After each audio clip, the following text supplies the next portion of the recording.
Welcome to One Insight. My name is Litvin.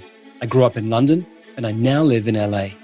And this is a podcast for extraordinary top performers and their coaches. You see, I've coached some of the most successful and talented people on the planet. I can see what most people cannot see, and I dare to say what most people wouldn't dare to say.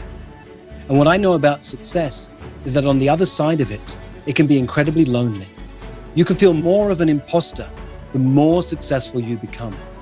And when you're the most interesting person in the room, you're actually in the wrong room. Clients who are more successful, more intelligent, and wealthier than you need your support more than they know and more than you can imagine. I coach around insight. Life looks one way, something happens, and the world looks different, and your entire world changes. It can happen in an instant. And this podcast is called One Insight because a single insight can change everything. In a moment, you're going to see me working with Laurie. Laurie is the former chief of staff to a Fortune 50 company, done extraordinary things in 3 decades in the corporate world, has a book about to come out for CEOs about how to work with their chiefs of staff, a second book coming out a couple of months later. She's really going for it. And she asked my help to scale her business. And we brainstorm in all sorts of ways, and it's really fun. And then I have this insight at the end that I want you to listen to for this moment, but have this in a context in your mind as you listen to the entire thing. Because I spent a lot of time thinking about scaling over the years. I've been in communities with entrepreneurs who are building and scaling businesses. I've tried building and scaling a number of times in my own business. And there's one element I come back to time and time again that I've never heard anybody else talk about. I ask myself this question on a regular basis. How do you scale intimacy? How do you scale intimacy? That is a game changer for me. And I sow that seed at the last minute with Laurie, and it really shifts her thinking. And once again, I say, let's cut, we're done, we're complete. But she keeps talking and it's so fun. I'm going to leave that in so you get to hear the last few minutes as we chat together and you see the impact this has had on her thinking. Enjoy. Hi, Laurie. Welcome to our podcast episode. Hi, Rich. I'm so happy to be here. Yeah, and this is not your first rodeo. I think you said this will be number 3 that we've recorded together now. And the third time is a charm, isn't it? Third time's a charm. So remind me, because we've been on a journey on these podcasts, you're up to something big in this moment that was only a seed of an idea the first time. So for people who are watching and listening, take me through that journey for a moment. Totally. So I never aspired to write a book, but because I sat in your circle in 4PC and you really inspired everybody through one of your exercises to write a book, I thought, well, I'll play, even though it scared the you-know-what out of me. Fast forward to today, the book is written. It's launching in 2 weeks. I've got an entire book launching team ready to roll with it, and I'm nerve-sighted about it. So the business has really grown, and the book is going to be out in the world. So it's amazing how fast things can happen when your passion is pointed in the right direction. Nice. So for people who are listening, this episode might have come out by the time the book is already published. What do they look for? What's it called? It's called Who Has Your Back? A Leader's Guide to Finding the Support You Need by the Chief of Staff You Deserve. Oh, that feels Remember, good. the clients that I coach are C-suite leaders and chiefs of staff, and both of them together. So that's the niche that I'm in. And I wrote a book because the clients that I was coaching said, you need to bottle this up. You need to get this out there. So I felt compelled to serve that. Your question for me was, who am I not to write a book? Which really resonated with me because this isn't really about me. It's about the work and the impact that it can have to help others. Okay, cool. All right. So this is exciting. Great moment in time for us to be talking. What's up and how can I help? Okay. So the book is coming out in 2 Thursdays, and I really want to talk about the menu in my business and the way that clients can work with me and make sure that those are as sharp and refined as they can be in service of the book, and another forthcoming book that's going to come out in 4th quarter. So I'd like to share with you what the menu looks like and have you push me and challenge me to make sure that these are built to scale and built to serve as powerfully as just help me out. Another book's coming. You said in Q4. You mean Q4 this year? Yep. Holy moly. So you got two books coming out within a couple of months of each other. Yep. That's See what amazing. you did to me? So the first one was a year in the making. That's the one I just talked about. The second one is designed for the chiefs of staff. So this first book, the audience is the CEO or the C-suite leader who's looking for a chief. The second one is geared toward the chiefs of staff, and it's called Hit the Ground Running: How to Nail Your First 90 Days as a Chief of Staff. The Laurie, idea you are being, great at creating book titles. Those are so good. well, look who I work with.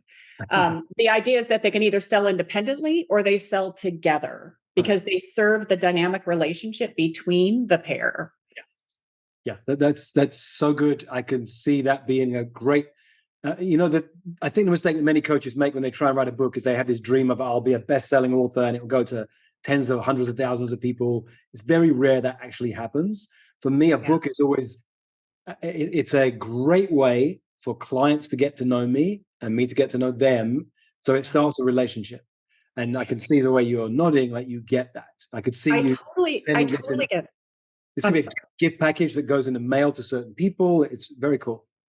I like that. And I think, you said something to me early on that really resonated with me. And it got me out of the funk that I was in when I started to write this book. You said, write it for one reader, literally one reader. And so why was that important? Because I didn't set out to write a bestseller. That's not even important to me.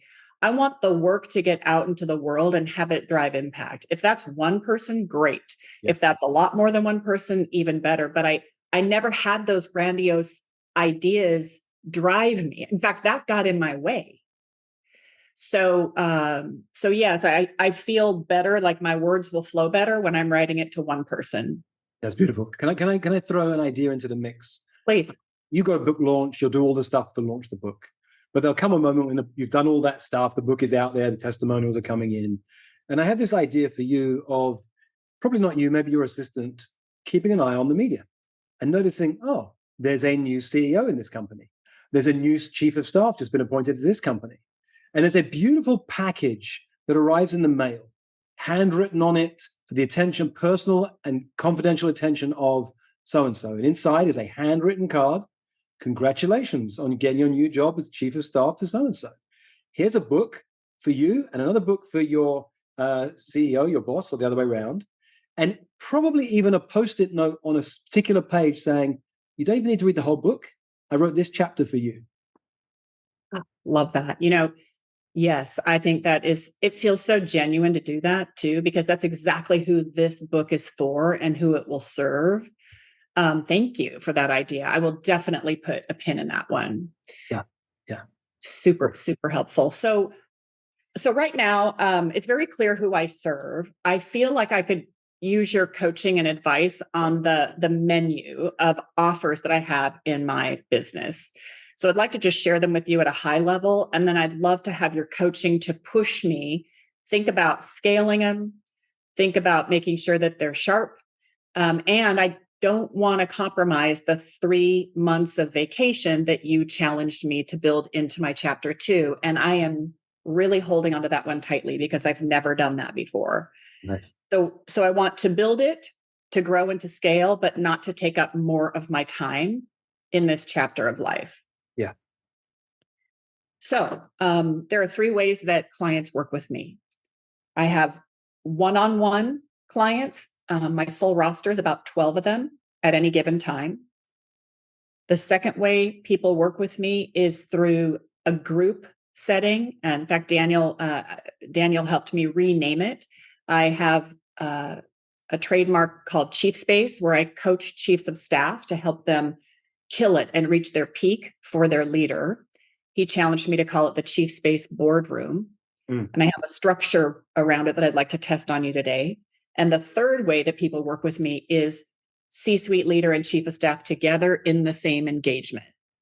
Mm-hmm. So I can walk through the structure of each of those if it matters or if it's helpful, but the one that's suffering the most or needs to be formed is the Chief Space Boardroom.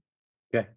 So let me just give a bit of context, people who are listening. Laurie just spent some time with me and a friend of mine named Daniel Priestley and our deep dive around the idea of influence here in Los Angeles. Mm-hmm. And Daniel is one of the world's best entrepreneurial coaches. Put that together with the kind of mindset coaching we did together, we really mess with people's thinking. Daniel's all about building and scaling in ways that I don't think. So he really challenged you, and that was great. So let's see what I hear. Actually, I'm going to go in a different direction for a second. Okay. I want to go 3 years into the future. You can tell me if it's 5. It could be 5, but I'll start with 3. 3 years into the future, how many clients, if life is amazing, how many clients you actually want at that moment in time, personally, that you're working with? In my one-on-one, 5. Yeah. That's a really comfortable number for me where I can serve them powerfully and also have the balance of family life with my children, with my husband, and with just health and wellness, which is a big priority. So 5 is the magic number. Right now, it's 10 to 12. Yeah, 5 feels good. 10 to 12, as soon as you said it, felt like, oh my God, it's a long time since I had that many one-on-one clients. It's been a long time since I've had 5 is always my number. 3 to 5 varies. I love that number of clients. I can really give them a lot of attention and support, and doesn't drain me. Yeah. So great. 5 one-on-one clients. What about the duo? Is that included in those 5 clients? No.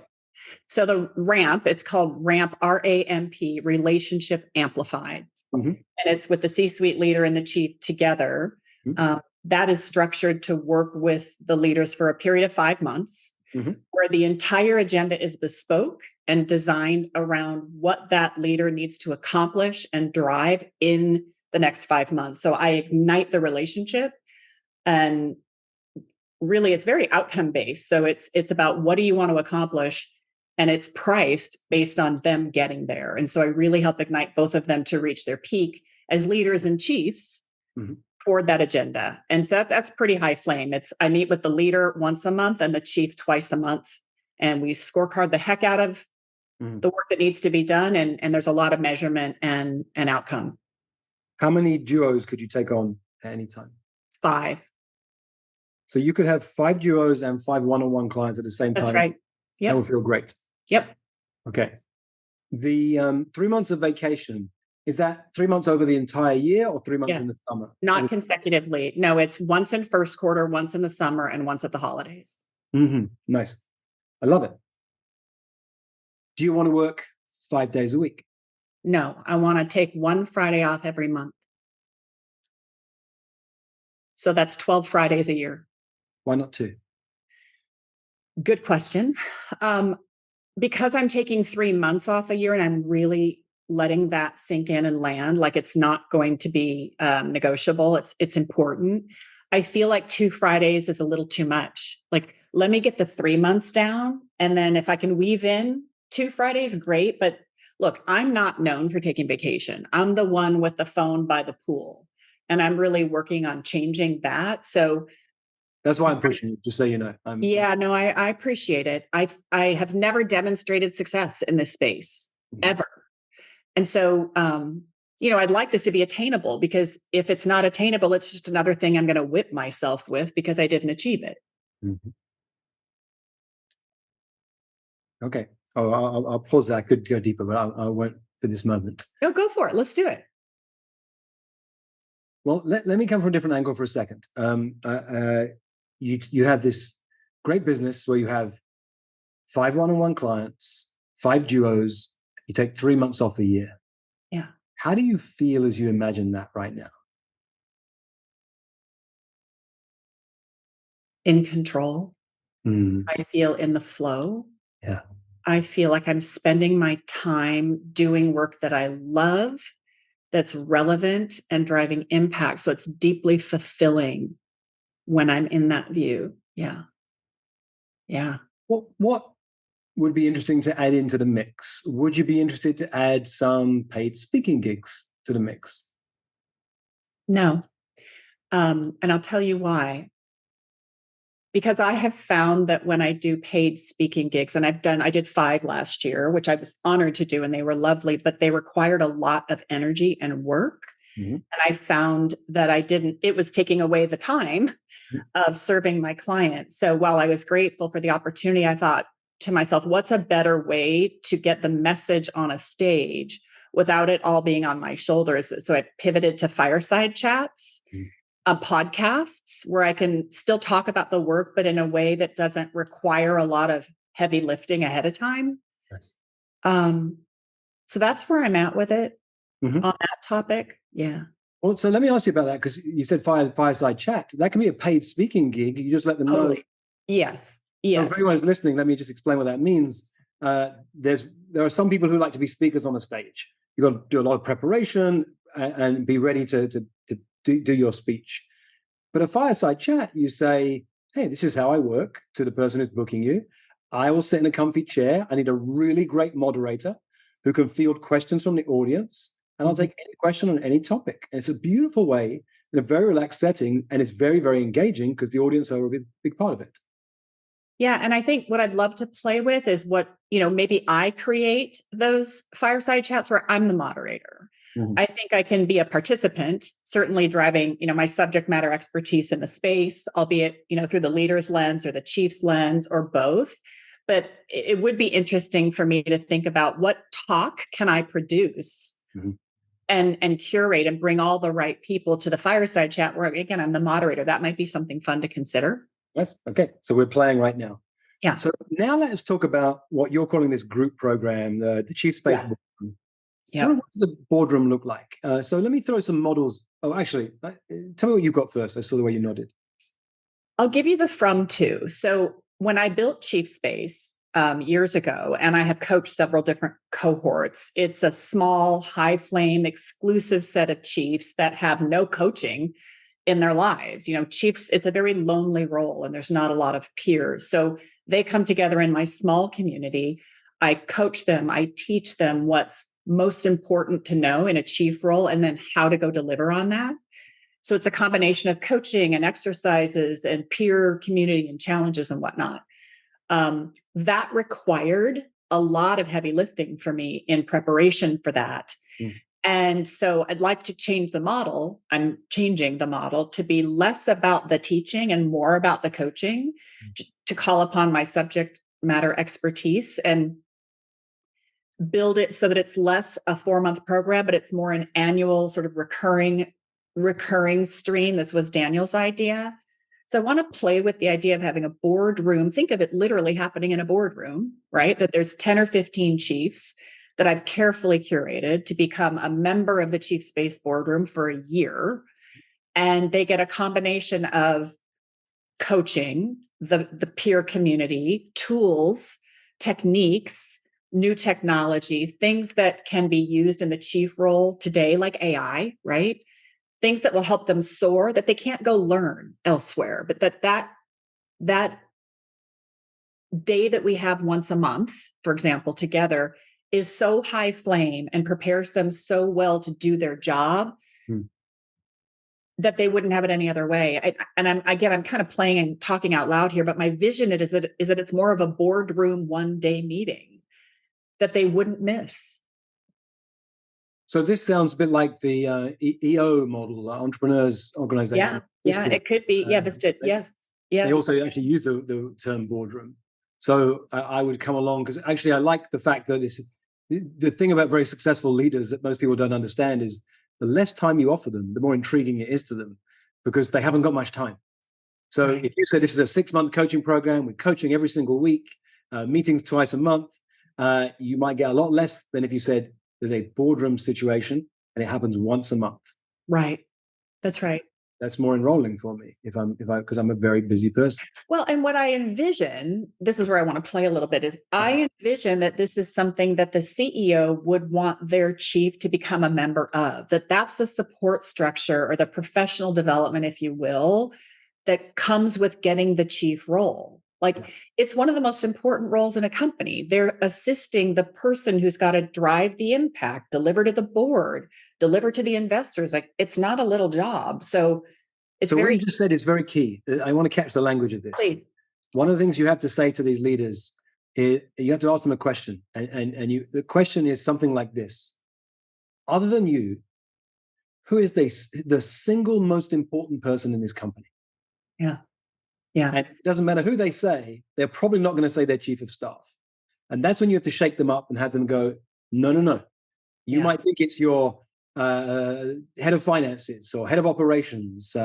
It's your accounting firm. It's none of those. It's your chief of staff. There is one person in this company whose only mission is to take care of you. If you don't take care of them, you are not going to do all the things that you're dreaming of right now. So really got to shake them up on their thinking. There is one person in this company who is as important as you, if not more important than you. That's the one that will really play with their thinking. Yeah. But No, I that's love the question that. you could ask. Who's more important than you in this company? And none of them Right. will say their chief of staff can answer that question. Yeah, that's a really good idea. And at the beginning of the conversation to really get them to understand it. I think when you ask 2 or 3 or 4 level questions, they'll get there and understand that that's their trusted confidant. Yeah. But I like the push here. Yeah. So my goal is that they would see the value and that they would enroll literally as part of the job offer, that this is your support. That's how I see this. Yep. Now, you talked about scaling, and I'm curious about that because this doesn't seem like something you can scale right now. It looks like a group of 10 people. I'm going to be in a boardroom situation, sitting around a table. 10 to 12 people is the maximum. I know. And when I think of scale, where my mind goes is, remember when I was in transition excellence, that there was this sort of asynchronous delivery of content. Where every week I could plug in and get a lesson and then join you on an Ask Me Anything once a month, et cetera. To me, that's a path towards scaling because you reach more people. So I say, I want to scale this chief space boardroom, but I don't think in the design you and I are talking about here that that's possible. So it makes me want to ask, like, should we be having a conversation around scaling it? Is there more to be delivered in this lane? I don't know. I get kind of tripped up there. I don't know. So let's look at the word scaling for a second, because I spent years working with an entrepreneurial coach whose whole thing is helping entrepreneurs to build and scale. And I built and scaled my business, or had coaches working for me. I had a big team of about a dozen people, and I was burnt out and exhausted at one point because all I was doing every day was managing people. And it doesn't interest me. I'm a leader, not a manager. And it was very boring and very frustrating. And I was getting down in the weeds, and it took all my energy out. And 5, 6, 7 years ago, I closed that entire part of the business down, shrunk back down to a couple of people. And for a few years, it was just me and 2 or 3 people and a bunch of independent contractors. And it felt so good. And I realized I don't want to scale up my business so much as scale back my energy, scale back my time. Yeah. So now, years later, I'm in a different situation to you. I've got 40,000 people who follow me. So I am looking at scaling up. I'm investing quite a bit in a different way of scaling. I'm 20 years into this coaching career. I'm looking at some things differently. But where you are right now, I want to check in. Do you want to scale up your business or scale back your time?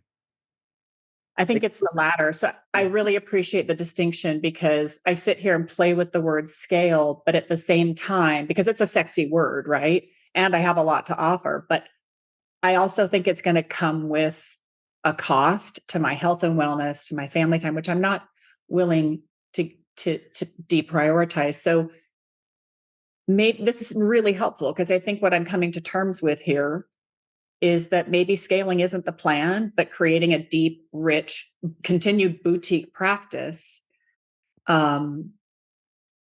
is where I want to be. And the book, hopefully the book will do well. And it's the easiest way for people to work with me. Like, get the book, right? Read the book. That's a lot of the content. So Laurie, so there's 2 ways to scale. One is to scale by going wide. The other is to scale by going deep. Yeah. And when you become the expert in a field, the marketplace chooses your price. So you get to increase your prices. You work with less people, but you charge more. And for the kind of leaders you're working with, there isn't necessarily a cap in the way there are for other, you used to work in a Fortune 50 company. And so we're talking about budgets of multiple millions. If you can get your leaders to understand that there one person in this company who's more important than you as your chief of staff, and you're spending X amount of thousands of dollars for their salary, but nothing on their training other than the standard courses everyone goes on, that's crazy. You should invest significantly in them, because it's going to pay dividends for you and what you need. Now we're talking scaling in a different direction. So I will tell you this just briefly, and a little bit about this. I built and scaled a company a few years ago where we had about 60 people in a program at a time. And we were going to grow it and scale it to hundreds of people, asynchronous learning, videos and materials that I created. And within a year, we'd made about $1 million. And I think I took home about $10,000 of profit. Wow. Wow. Which is why I closed that business down.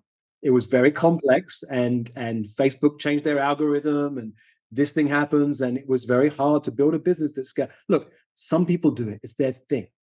Our friend Daniel, we were just talking about, that's his thing. He's himself 6 or 7, 8 companies he's built and scaled, and he helps others to do it all the time.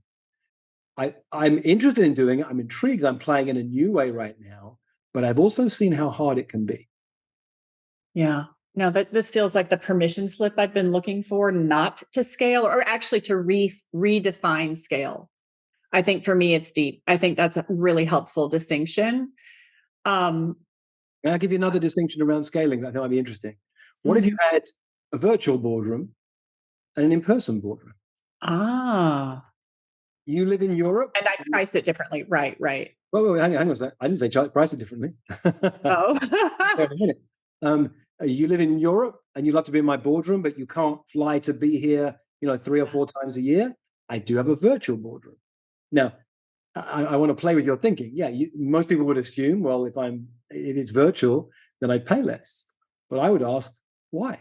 Actually, I'm saving you tens of thousands of dollars because you don't have to pay for flights and accommodation like everybody else does. So there's exactly the same price. I love playing with virtual experiences being exactly the same price. Interesting. Because it draws out a level of commitment.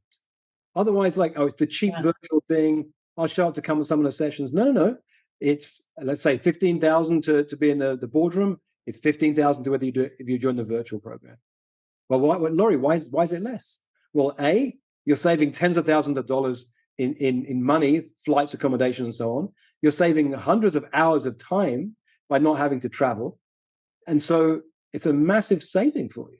Why would I charge you any less? And I want you to show up as committed as if you'd flown in.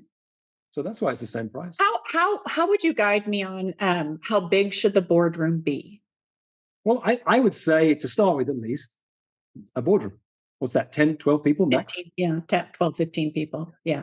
So it's a boardroom size. They'll want that because they understand it. It would be, if you pitched it as a boardroom and I show up and there's 30 people, I know that's not a boardroom. No, you're right. And I am literally packaging this to be an exclusive, savvy, professional, C-suite level boardroom. So now you can have 2 boardrooms a year. They could start at different times. And people like, oh, I'd love to join your boardroom. Great. Well, where you are right now, in 2 months, we start our next virtual boardroom. Some people love the virtual setting because they don't have to travel. It makes it simple. If you prefer the in-person one, which some people love because there's a real difference when you're hanging out in a room with people, that's actually in 7 months' time. And you could put a deposit down now and reserve your spot. Yeah.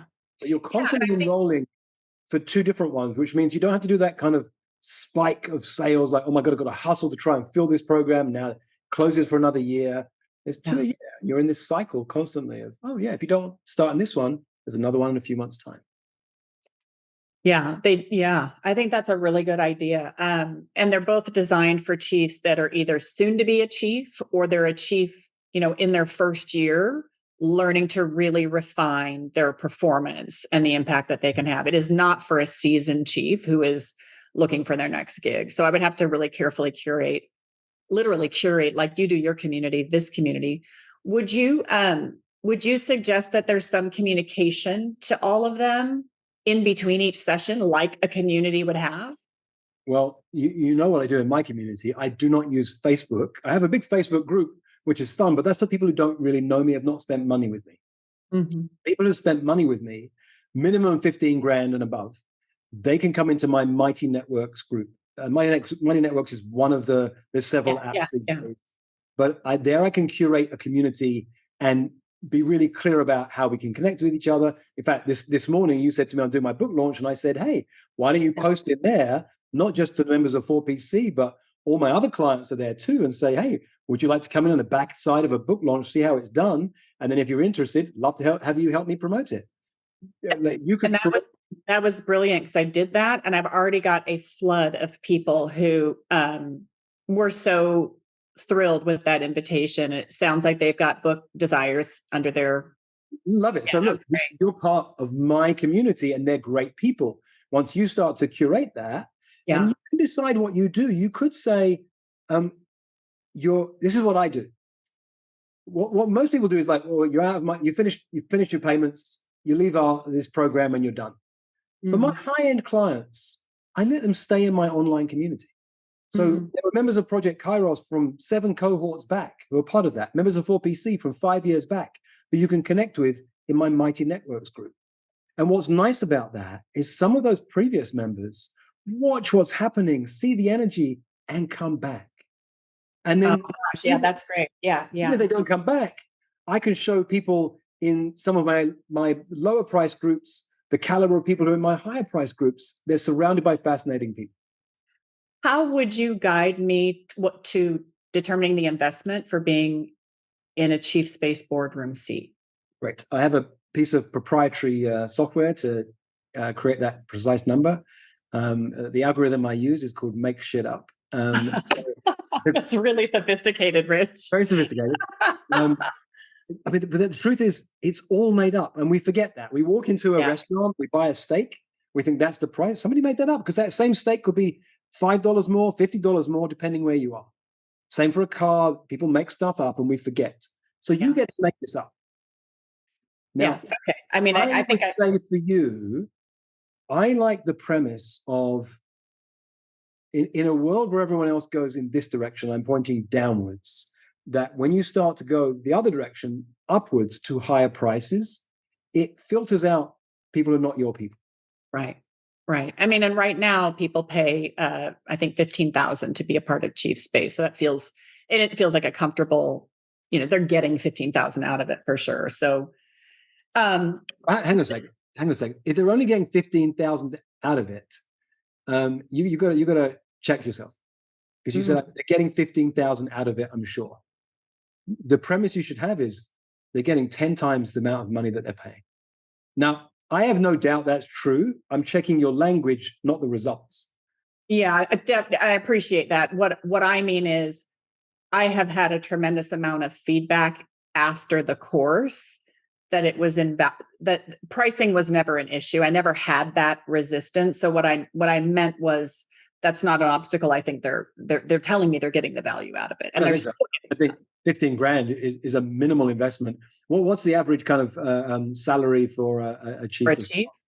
Usually it's somewhere between 180 and 200 in salary, plus sometimes founders or entrepreneurs will give equity. They get your standard benefits and perks. So all in, the loaded package is like 350, 250, something like that. Oh, so let me just challenge your thinking for a second. What if this was 8% of the salary of average chief of staff? Let's call it 250 grand for average. So 10% would be 25 grand. What if this was 22,500 for the year? For membership of this board? Why is it that price, Laurie? Well, that's 8% of the salary without benefits for a good chief of staff. So when they're questioning it and they're saying, well, it sounds like a lot of money. No, hang on a second. This is only 8% of the salary of chief of staff without any benefits. And we just already got it really clear that the single most important person in this company is not you, it's your chief of staff. So if you are questioning that number, we should leave the conversation now. You can bring that. So I'm challenging your thinking for a moment and saying, what if it's 22,500? Yeah. And it's a very distinctly different offer than the other two in my menu. So it's not like they're going to be comparing. You can't compare the group option to the one-on-one option toward the ramp option, where they're doing it together and it's more short-term. They're literally different outcomes. So my mind goes to making sure that there's distinction between the pricing of all three, but I don't think I need to spend time on that now. Well, so let me, if you ran a virtual chief space and an in-person chief space, and let's say 10 people in a group, they may be more, they may be less, things go up and down. So almost $250,000 of each of them. It's $500,000 from running 2 chief spaces a year. Yeah. And so much joy in doing it on my part. I just really, really have a lot of joy in being around these people that are extraordinary and doing great things. That feels very valuable. That feels like it's spot on. And I think it's a really nice adjunct when I'm coaching one-on-one the CEO or in ramp. It feels like a great way for me to position that I've got this other thing, almost as an add-on to the CEO engagement. Like, well, I wouldn't hesitate to have that be part of it. Look, right. I'll make us some numbers for a second. Look, it's $100,000 for me to work with you one-on-one. Right. If you sent your chief of staff to come and be in my boardroom, that would be 22,500. Yep. But as part of your package, that's only an extra 15,000. Yeah.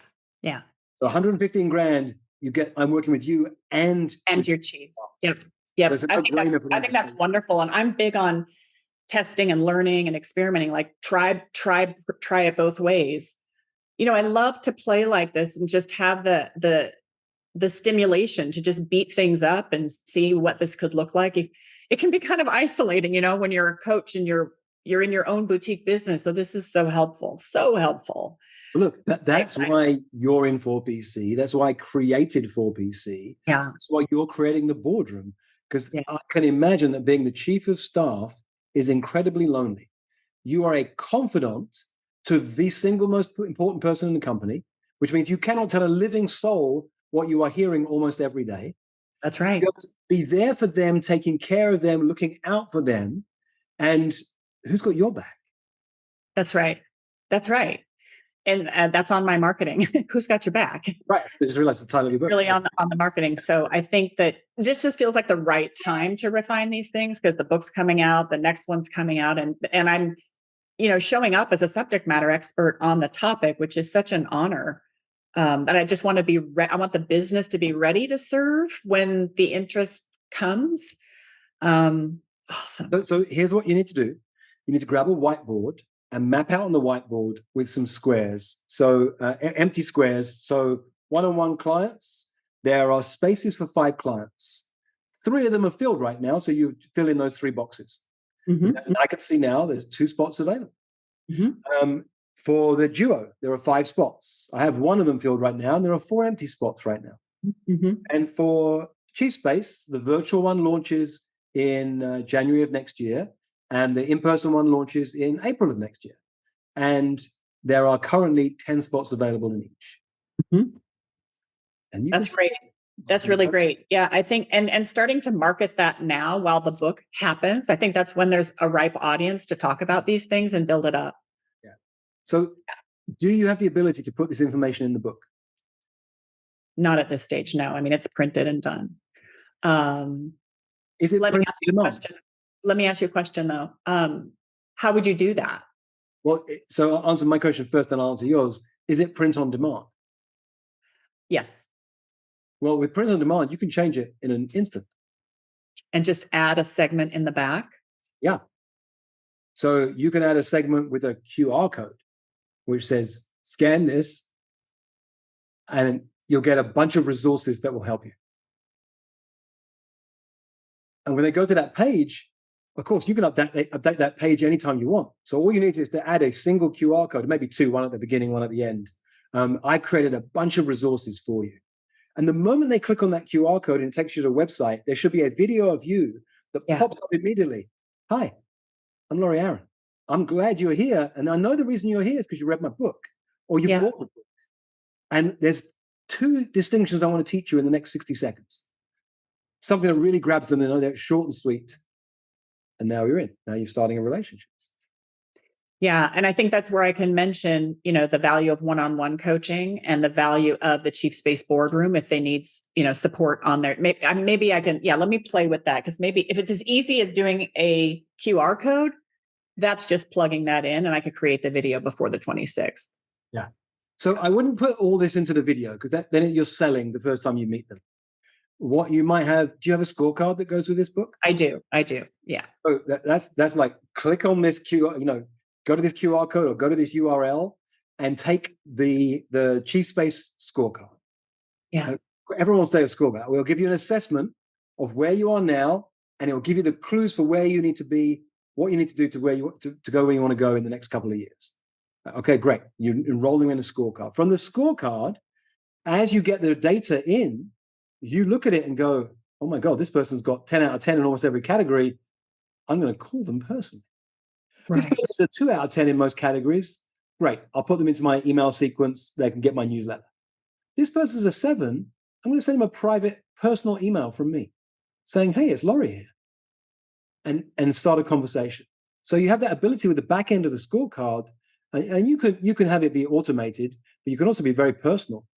These people are going to get a call. These people get an email. Yeah. Video message. That's a great idea. I reference in the book the scorecard. It's all about how effective is your chief. And it sends them to my website. But I like the idea of just putting a QR code in the book instead, and then having them down. It's a point of engagement. I think that's a great idea. And maybe it is good timing. We can get that in. Laurie, your book is not meant to scale, as in be sold to millions of people, because it's really for the C-suite executives and the chiefs of staff in Fortune 50 companies. Right. So by definition, there's a number we can pick. Right. That I don't know how many companies there are. It's 50, I guess. It's Fortune 50. Well, no, it's for entrepreneurs and founders as well. It's not just the Fortune 50. It's any C-suite leader. Okay. And that means it's finite. There's a limited number of people. Yeah, that's right. That's right. So what's really powerful is when, let me go back a second. There's a question I've asked myself for years in my company, and it's this: how can you scale intimacy? How can you scale intimacy? Because that's the one thing that I do incredibly well. It's why you and I are still connected all these years later, because I have so much attention and support and known the people in my community really well. Mm-hmm. And so you've been to some of my live events. Even in a live event, in a room of 200 people, you're going to be in a small group that I've created of 5 to a dozen people. So you're going to feel taken care of and known by a handful of people the moment you walk in a room. I've done it in a virtual setting with 300 people on Zoom. I can do that too. I'm always thinking about how do you scale intimacy. And so what's dawning on me, as these books get sold and people click on that scorecard, it could be the generic video, but it could also be that their email address is captured when they sign up. Loom, Loom, is a great little video app. And when you look at the scores, you go, oh, so-and-so is an entrepreneur building this company. I've looked them up on LinkedIn. They seem amazing. Hey, Gerald, it's Laurie here. I made you a video. Yeah. I love it. Right. I love, and I feel that way when you send me a video, and that's a really great orientation, scaling intimacy, because it does really bleed the depth of these relationships versus having them be limited but go wide. This is awesome. I have so much to do now. Well, so the only thing I would say is slow that down, because if you walk away from here with too much to do, you're going to get overwhelmed. Well, I mean, because the book is coming out. So there's a certain things I have to act on quickly, like with the scorecard and the video. I think, I know how to do it. It's just a matter of clearing things so that we can get it into the production line. I don't want to miss that opportunity. I think that's an important thing to get in. This was perfectly timed. Laurie, this is great. Thank you. Awesome. Thank you, Rich. This is great. It always is. And we'll cut it there. That was great. Thank you. Oh, thank you. Do you send this to me so I can listen to it? I'll ask Laura to send it to you. Yeah. That would be great. No, I feel like this was exactly what I needed today. Thank you, as always. Cool. Yeah, my pleasure. My pleasure. That question is an unusual question. I never heard anybody else ask that question. How do you scale? They always ask. How do you scale intimacy? I've never heard anyone play that game. Yeah, that's a really, really good orientation, because I can resonate with it. I want these deep relationships. So you continue to help me refine my business. And I'm so happy about it, because I don't think I would have the conventional success I have today without 4PC. I just don't think it would have happened. I'm glad you're back in 4PC. Yeah. Come get a testimonial from me for your website. I'll always give you one. Thanks, Laurie. Thanks, Rich. Be well. Appreciate you. For most of human history, it wasn't called coaching, it was called leadership. And it's what I love to do, to coach people, to lead people, and to mess with people's thinking. If you'd like more of this, or if you'd like to learn more about our community of extraordinary top performers, go to richlitvin.com/oneinsight.